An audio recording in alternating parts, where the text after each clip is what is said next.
natin para sa lagay ng ating panahon ngayong umaga po ng October 15, 2023 na kung saan sa ngayon ay patuloy pa rin po ang pagdaloy ng northeasterly wind dito po sa Northern Luzon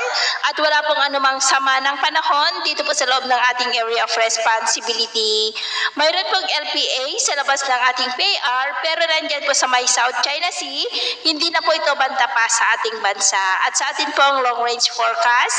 ay wala pa naman pong bagyo na nakikita na tatawid dito po sa ating bansa hanggang sa susunod na 2 linggo. At sa lagay po ng ating panahon ngayong madaling araw, gaya pa ninyong napapansin,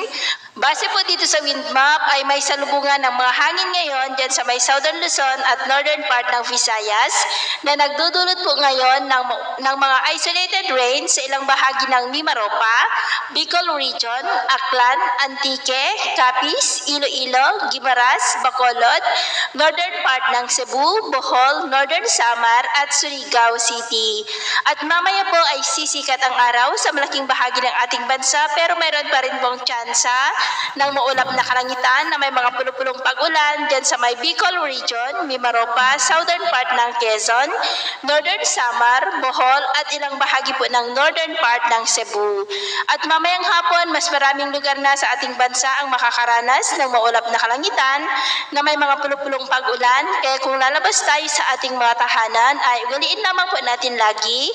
ang magdala ng kahit anong panangga natin sa init ng araw at proteksyon na rin po sa mga biglaang buhos ng ulan. At sa atin naman pong mga baybayin, wala naman po tayong nakataas na anumang gale warning signals pero iba yung pag-iingat lamang po kung papalaot tayo para mas makaiwas sa mga sakunang pangkaragatan.